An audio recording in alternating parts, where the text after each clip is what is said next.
कहानी की शुरुआत में हमें पता चलता है कि भविष्य में सभी जेल्स का कंट्रोल प्राइवेट कंपनियों के हाथ में चला जाएगा। ये कंपनियां पैसों के लिए कैदियों की जान तक दांव पर लगा देती हैं। इन्हीं में से एक है टर्मिनल आइलैंड की जेल, जहां कंपनी कैदियों से डेथ रेस करवाती है और देश भर के लोग इसे खूब चाव से देखते थे। ये गाड़ियों की रेस है जहां सभी कैदी अपनी पूरी जान से जीतने की कोशिश करते थे, क्योंकि जो भी कैदी लगातार 5 बार जीत गया उसे रिहा कर दिया जाएगा। आज की रेस में सिर्फ 2 गाड़ियां बची थी। एक में नकाबपोश फ्रैंकनस्टाइन और उसकी नेविगेटर केस थी और दूसरी में फ्रैंक का सबसे पुराना दुश्मन जो। फ्रैंक रेस जीतने ही वाला था कि अचानक उसकी गाड़ी में हथियारों ने काम करना बंद कर दिया। फिर फ्रैंक ने केस को पैराशूट के जरिए गाड़ी से निकल जाने को कहा और खुद आगे बढ़ गया। आखिरकार जो ने हमला करके फ्रैंक की गाड़ी में जोरदार धमाका कर दिया। इसके कुछ दिन बाद हम जेनसन नाम के एक आदमी को देखते हैं जो पहले जेल में रह चुका था लेकिन अब गाड़ी चलाता था। रात को घर पहुंचकर वो अपनी पत्नी से मिला और फिर अपनी नन्ही बेटी को देखने गया। इसी दौरान एक नकाबपोश आदमी ने आकर उसकी पत्नी को जान से मार डाला। जब जेनसन वहां आया तो उस आदमी ने उसे भी बेहोश कर दिया और जेनसन के हाथ में कत्ल का हथियार रखकर उसने हाथ से बंदूक का इशारा किया और चला गया। बाद में जब जेनसन की आंख खुली तो पुलिस ने उसे अपनी पत्नी को मारने के जुर्म में गिरफ्तार कर लिया। 6 महीने बाद जेनसन टर्मिनल आइलैंड जेल में पहुंचा। उसे जेल की वार्डन हेनेसी के पास बुलाया गया। वो जानती थी कि जेनसन एक बेहतरीन ड्राइवर है, इसलिए उसने जेनसन को नया फ्रैंकनस्टाइन बनने का ऑफर दिया।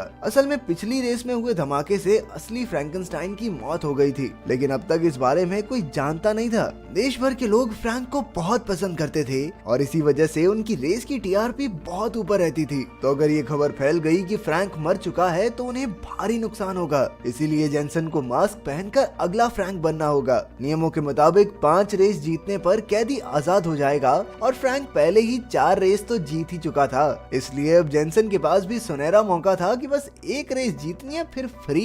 जेनसन अपनी जान को जोखिम में नहीं डालना चाहता था, लेकिन फिर हेनेसी ने उसे समझाया, देख छोरे, अगर तू रेस नहीं करना चाहता तो कोई बात नहीं, लेकिन अगर जेल में ही पड़ा रहा तो तेरी बेटी को कौन संभालेगा, वो बिना माँ बाप के पड़ेगी। उसकी ये बात सुनकर जेनसन फ्रैंक बनकर रेस करने के लिए तैयार हो गया। इसके बाद जेनसन की मुलाकात कोच और उसके आदमियों से हुई जो फ्रैंकनस्टाइन की गाड़ी को संभालते थे। इसी तरह हर टीम का अलग इलाका था। वहीं एक जगह थी जहां हेनेसी महीनों से कुछ बड़ा तैयार कर रही थी। अब जेनसन वहां फ्रैंक की जगह आया है, ये सिर्फ उसी की टीम को पता था। फिर कोच ने उसे गाड़ी दिखाई जिसमें कई तरह के हाईटेक हथियार थे, लेकिन ये सिर्फ रेस के दिन ही एक्टिवेट होंगे। इस जेल से भागना भी नामुमकिन था, क्योंकि जेल एक आइलैंड पर थी जहां से निकलने के लिए छोटे से पुल से होकर जाना पड़ता। अगर कोई भागने की कोशिश भी करता तो पुलिस और हेलीकॉप्टर्स उसे तुरंत धर दबोचते। फिर टीम ने उसे बताया कि रेस के 3 पड़ाव होंगे, जिसमें पहले 2 पड़ावों में उसे जितने हो सके उतने कैदियों को मारना होगा और तीसरे पड़ाव में जो सबसे पहले गाड़ी चलाकर जीतेगा वही विजेता होगा। हर खिलाड़ी के साथ एक लड़की नेविगेटर का काम करेगी। इसके बाद हम जो और बाकी खिलाड़ियों को भी देखते हैं। तभी जो ने वहां आकर कहा कि यह मुकाबला असल में सिर्फ उसके और फ्रैंक के बीच में ही है। उसी पल फ्रैंक की नजर कुछ कैदियों पर पड़ी जिनके हाथ में जीपीएस डिवाइस जैसा कुछ था। उसे याद आया कि यह तो वही डिवाइस है जो उसने अपनी पत्नी के कातिल के हाथ में देखा था।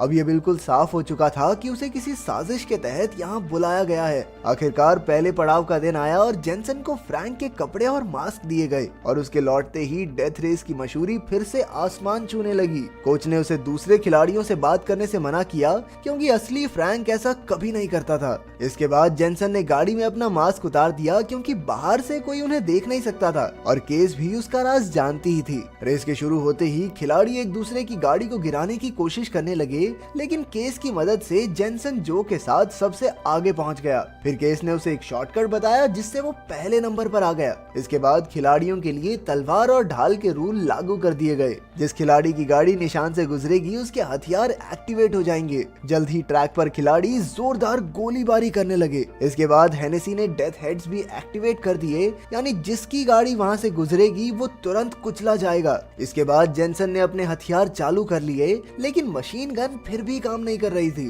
तभी केस गाड़ी के ऊपर चढ़कर उसे ठीक करने लगी तो उस पर चारों ओर से गोली गोलियां बरसने लगी, लेकिन जेनसन ने जबरदस्त तरीके से गाड़ी मोड़कर उसे बचा लिया। जेनसन ने गाड़ी की शील्ड एक्टिवेट की, लेकिन वो गोलियों की बौछार को ज्यादा देर तक रोक नहीं पाई। फिर उन्होंने धमाका करके कोल्ट की गाड़ी भी उड़ा दी। अब जेनसन का मुकाबला फिर से जो से हुआ, लेकिन तभी पेचेंको नाम के एक ड्राइवर ने आकर उसकी तरफ वही बंदूक का इशारा किया जो उसकी पत्नी के कातिल ने किया था। इससे जेनसन का ध्यान भटक गया और आखिरकार पेचेंको ये पड़ाव जीत गया। अब तक 3 खिलाड़ी मर चुके थे और दूसरे पड़ाव में 6 खिलाड़ी पहुंचे। बाद में कोच ने गाड़ी की जांच की कि सारे डिवाइसेस तो ठीक हैं, फिर ये रेस में एक्टिवेट क्यों नहीं हुए। इसके बाद जेनसन सीधा हेनेसी के पास पहुंचा और कहा कि वो जानता है कि पेचेंको ने ही उसकी पत्नी को मारा है, लेकिन ये सब हेनेसी का ही तो प्लान था ताकि जेनसन को फ्रैंक बनाकर रेस में लाया जा सके। ये सुनकर भी हेनेसी ने सच्चाई कबूल नहीं की, बल्कि जेनसन की बेटी की तस्वीर दिखाकर एक बार फिर से उसे धमका दिया।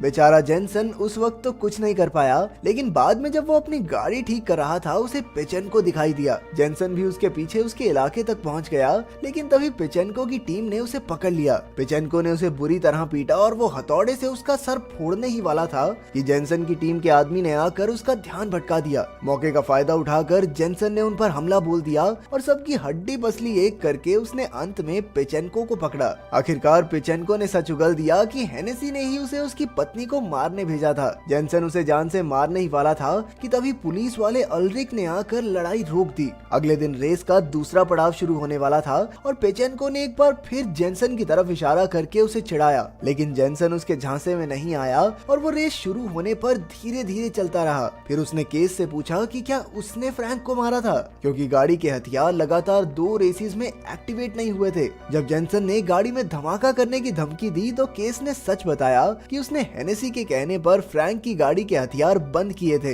हेनेसी नहीं चाहती थी कि फ्रैंक जीत कर रिहा हो जाए, लेकिन उनका प्लान फ्रैंक को मारने का भी नहीं था। फ्रैंक खुद ही जीतने के चक्कर में मारा गया। ये सुनकर जेनसन फिर से रेस में शामिल हो गया। इस बार उसकी टक्कर पेचेंको से थी। उसने पेचेंको से आगे निकलकर हथियार एक्टिवेट करने के निशान को पार किया, लेकिन सब सोच रहे थे कि गाड़ी के हथियार तो सामने की तरफ हैं, तो इस्तेमाल कैसे करेगा। लेकिन जेनसन ने अपने मन में बोला, धूम मचा ले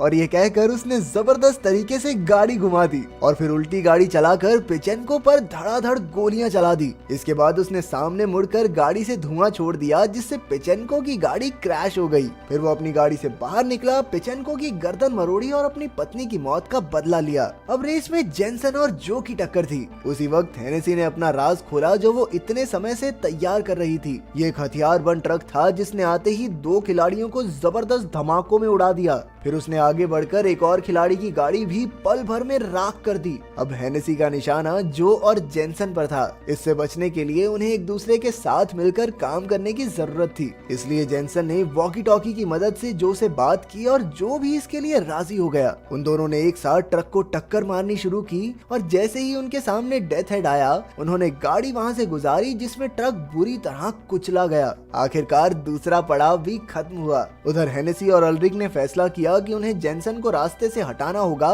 ताकि वो रिहा ना हो सके। इसीलिए रेस शुरू होने से पहले अल्रिक ने जेनसन की गाड़ी में एक बॉम्ब लगा दिया था। जेनसन जानता था कि आज तक रेस जीतकर कोई रिहा नहीं हुआ, इसलिए ये लोग उसे भी जीतने तो नहीं देंगे। जेनसन के दिमाग में एक प्लान आया और उसने अपनी टीम से कहकर गाड़ी का रिजर्व टैंक तेल से भरवा लिया। बाद में जब वो तैयार हो रहा था तो हेनेसी ने आकर उसे रिहाई के कागज दिए। उसने कहा कि अगर जेनसन रेस जीतता है फिर भी उसे फ्रैंक बनकर यहाँ रहना चाहिए। जेनसन ने इसका कोई जवाब नहीं दिया और कागज जेब में रखकर चला गया। जब वो गाड़ी में बैठा तो केस ने उसे बताया कि हेनेसी ने उसे जेनसन को ना जीतने देने को कहा है। हालांकि जेनसन को इससे भी कोई फर्क नहीं पड़ा। फिर जब रेस शुरू हुई तो अल्रिक ने सिर्फ जो के हथियार एक्टिवेट किए। जो ने तुरंत जेनसन पर जबरदस्त वार करने शुरू कर दिए। इसके बाद जो ने उस पर कई रॉकेट्स छोड़ दिए, लेकिन जेनसन ने किसी तरह गाड़ी घुमा दी और रॉकेट्स जाकर दीवार पर लगे। असल में जो और जेनसन ने मिलकर इन रॉकेट्स का निशाना एक जगह लगाने की सोची थी। कुछ ही धमाकों में दीवार टूट गई और वो दोनों जेल से भाग निकले।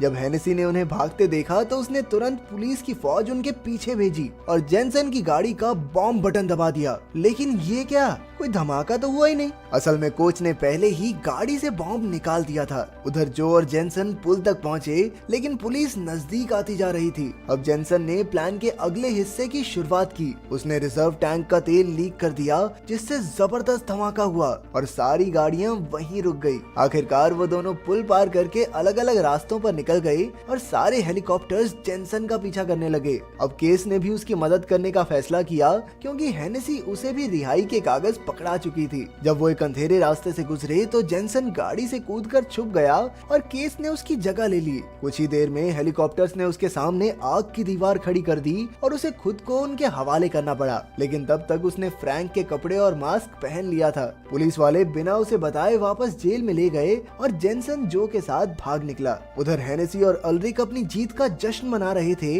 कि तभी हेनेसी ने एक डब्बा खोला जिसमें वही बॉम्ब था। अब की बार कोच ने उसका बटन दबा दिया और वो दोनों वहीं मारे गए। 6 महीने बाद जो और जेनसन मिलकर अपनी गाड़ियों की दुकान चलाने लगे और जेनसन को भी अपनी बेटी वापस मिल गई थी। उधर केस भी रिहा हो गई और आखिर में अपनी नई गाड़ी लेकर उनसे मिलने आई।